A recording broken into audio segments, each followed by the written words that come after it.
Hi everyone, मैं हूं अभिषेक और आप देख रहे हैं पॉकेट क्लासरूम। आज के इस वीडियो लेक्चर में हम डिस्कस करेंगे 5 इडियम्स और वो इडियम्स हैं ये।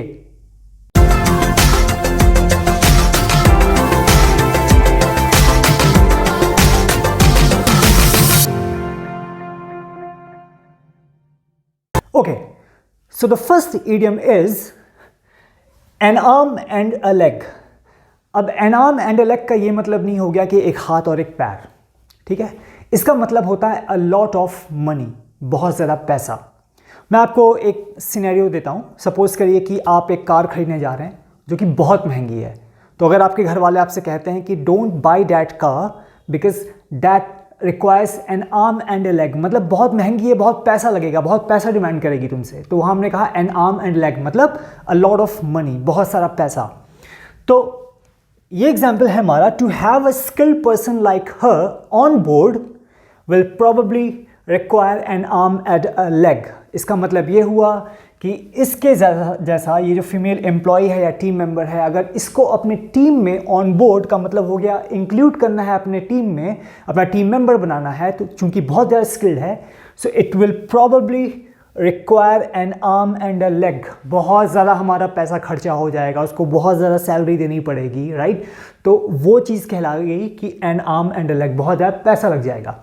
जो नेक्स्ट एग्जाम्पल है वो है living in this society demands you N arm and a leg. अच्छा, यहाँ पे सोसाइटी का मतलब ये मत लीजिएगा कि ये जनरल सोसाइटी मतलब जैसे हाई राइज सोसाइटीज़ होती हैं जो बड़े बड़े शहरों में होती हैं, दिल्ली एनसीआर में कहीं पे, तो उन्हें हम उस सोसाइटी की बात कर रहे हैं। तो living in this society demands you N arm and a leg, मतलब आपसे डिमांड करता है बहुत ज़्यादा पैसा, क्योंकि यहाँ पे फ्लैट्स महंगे हैं, यहाँ पे किराया महंगा है, यहाँ पे मेंटेनेंस महंगा है, यहाँ पे किसी भी तरीके का बिल महंगा है। तो इट रिक्वायर्स और demands an arm and a leg from you, right. जो नेक्स्ट इडियम है वो है at the drop of a hat. अच्छा, at the drop of a hat जो ये इडियम आया, ये काफ़ी पुराना इडियम है। और आया कहाँ से है? जब पुराने ज़माने में कोई रेस या कोई कंपटीशन जैसे रेसलिंग, बॉक्सिंग या कार रेस वगैरह स्टार्ट होती थी, तो एक्चुअली वो हैट को ड्रॉप करके होती थी। वहाँ से ये इडियम आया at the drop of a hat. मतलब at the drop of a hat मतलब हैट के गिरते ही कोई चीज़ शुरू हो जाए। तो कोई चीज़ इंस्टेंटली हो, आप चाहते हैं कुछ इंस्टेंटली हो, तो उसे कहते हैं eight the drop of a hat, यानी फट से, राइट। सो 2 एग्जाम्पल्स हैं यहाँ पर। My boss wants everything to get done at the drop of a hat। कोई बहुत ही खड़ूस सा बॉस है जिसको ये कोई भी काम देता है अपने एम्प्लॉयज़ को, अपने टीम मेंबर्स को, तो एक्सपेक्ट करता है कि वो तुरंत उसको बस करके ही दे दें किसी भी तरीके से। होता है ना ऐसे कई खड़ूस बॉस, तो बस वही सेंटेंस यहाँ पे है कि my boss wants everything to get done at the drop of a hat. मतलब भाई बस हैट गिरी नहीं, क्योंकि वो काम तुरंत इंस्टेंटली चाहिए, राइट, यानी तुरंत इंस्टेंटली। नेक्स्ट एग्जाम्पल है avoid arguing with her as she gets angry at the drop of a hat. मतलब इस लड़की से या इस फीमेल औरत से आर्ग्यू करना, बहस करना अवॉइड करो, मत ही करो, क्योंकि इसको तुरंत गुस्सा आता है, इंस्टेंटली गुस्सा आता है। At the drop of a hat का मतलब ये हो गया।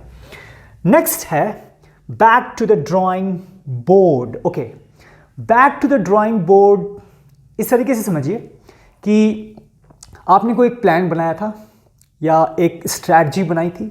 अब आपको लग रहा है कि ये स्ट्रैटेजी काम कर नहीं रही है जैसा आपने रिजल्ट एक्सपेक्ट किया था, लोगों से जैसे एक्सपेक्टेशंस आप चाह रहे थे कि उनको आपको मिलेंगी, वैसे अगर आपको रिजल्ट नहीं मिल रहा, आउटपुट नहीं मिल रहा है, तो आप कहेंगे let's go back to the drawing board, यानी let's go back again and restrategize something. कोई प्लान फिर से बनाते हैं, कोई नई स्ट्रैटेजी फिर से बनाते हैं स्टार्टिंग से, ताकि अब एग्जीक्यूट करके देखें ये काम कैसा होता है। उसे कहते हैं go back to the drawing board, back to the drawing board, right.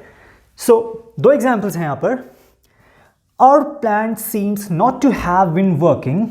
हमारा जो प्लान है ऐसा लग रहा है कि काम नहीं कर रहा है, पास से बात हो रही है, काम नहीं कर रहा है। It is high time. It is high time का मतलब ये हो गया, अच्छा पहले सेंटेंस में पूरा कर दूं।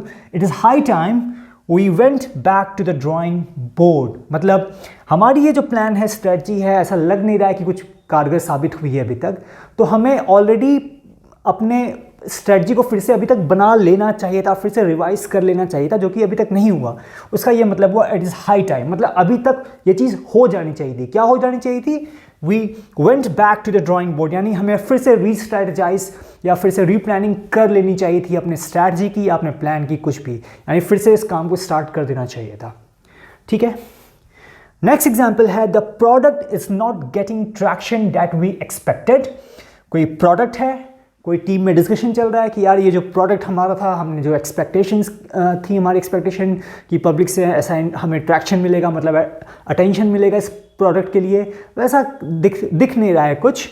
सो get back to the drawing board, यानी अब सपोज टीम लीडर है, वो कह रहा है कि get back to the drawing board, यानी चलो वापस फिर से स्ट्रेटजाइज करते हैं, फिर से रीप्लानिंग करते हैं कि हमें अपने प्लान को कैसे एग्जीक्यूट करना है ताकि हमारा ये जो प्रोडक्ट है ये सक्सेसफुल हो जाए, इसको अटेंशन या ट्रैक्शन मिल जाए जैसा कि हम एक्सपेक्ट कर रहे थे।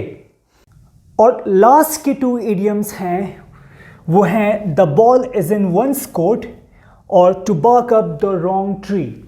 सो the ball is in one's court का ये मतलब हुआ कि सपोज मैं आपको एक सिनेरियो दूं, आप किसी की हेल्प कर रहे हैं और आप काफ़ी लंबे समय तक हेल्प करते हुए हैं, अब आपने कहा कि भाई अब इसके बाद की जो प्रॉब्लम को डील करना है वो अब उस इंसान को डील करना है, यानी कि अब उसको एक्शंस लेना है, अब उसको डिसाइड करना है कि जो नेक्स्ट मूव होगा, जो नेक्स्ट स्ट्रेटजी होगी वो क्या होगा। सो इसे कहते हैं the ball is in one's court, मतलब सामने वाले अब नेक्स्ट पर्सन को डिसाइड करना है, एक्शन लेना है या उसको प्रॉब्लम डील करना है, इसे कहते हैं the ball is in one's court. तो यहाँ पे 2 एग्जाम्पल्स हैं। पहला एग्जाम्पल है I have been doing whatever I could do to solve her problem but now the ball is in her court. इसका ये मतलब हुआ कि भाई अभी तक तो मैं इसकी हेल्प करते हुए आ रहा था, जो कुछ भी कर सकता था मैंने किया, लेकिन अब इसके बाद की कहानी उसके हाथ में है। उसके बाद अब अगला जो डिसीजन लेना है, जो भी स्टेप्स लेने हैं, वो अब इस लड़की को या इस लेडी को लेना है, तो वो है the ball is in one's court. जो नेक्स्ट एग्जाम्पल है वो है I have already clear that I don't have any problem working with you, the ball is in your court now. इसका ये मतलब हुआ, सपोज करिए कि 2 लोग हैं, 2 लोगों में कभी हो सकता है कभी कोई तकरार रही होगी, वो लोग बहुत एक दूसरे के साथ कन्वीनियंट नहीं थे, लेकिन अब एक इंसान कह रहा है कि मुझे तुम्हारे साथ काम करने में कोई दिक्कत नहीं है, लेकिन अब तुमको डिसाइड करना है, the ball is in your court now, कि हमें काम करना है कि नहीं, तुमको अब डिसाइड करना है। मेरी तरफ से सब कुछ साफ है, लेकिन अब तुम्हें डिसाइड करना है। That is why the ball is in your court now. अगला है कि to bark up the wrong tree. अब इसका ये मतलब नहीं हुआ कि कुत्ते को खड़ा कर दिया और वो भौंके जा रहा है पेड़ पे, या अब आप भौंक रहे हो पेड़ के सामने, ऐसा नहीं है। To bark up the wrong tree का ये मतलब हुआ कि आप कुछ सोच के चल रहे हो, एक अ लाइन ऑफ थॉट है या अ कोर्स ऑफ एक्शन है, आप सोच रहे हो कि यार मैं ये करूँगा तो हो जाएगा सही सारा काम, आप कुछ सोच रहे हो कि हाँ मैं ऐसे से करूँगा ये काम हो जाएगा, लेकिन सामने वाले को लग रहा है कि नहीं बॉस ये सही तो नहीं जा रहे हो, आप कुछ गलत कर रहे हो, सक्सेस नहीं मिल पाएगी, या जो आप सोच रहे हो वो सही नहीं सोच रहे हो। ये कंडीशन होती है barking up the wrong tree. इसका ये मतलब नहीं हुआ कि आप कोई कुत्ता भौंक रहा है ट्री पे। तो सपोज पहला एग्जाम्पल ये लेते हैं, if you think I will help you cheat in the test then you are barking up the wrong tree. बाबूजी अगर आपको ये लग रहा है कि मैं आपकी टेस्ट में हेल्प कर दूंगा तो गलत लग रहा है, ऐसा कुछ नहीं होने वाला, मैं आपकी हेल्प नहीं करूँगा टेस्ट में, you are barking up the wrong tree, ऐसा मत सोचो। जो ये एग्जाम्पल है, सेंटेंस है, वो ये कहता है if you feel that your startup, आपने कोई कंपनी स्टार्ट की है, startup will get the required funding, आपको लगता है कि आप इन्वेस्टर से फंड उठा रहे हो जो वो आपको मिल जाएगा, you are barking up the wrong tree.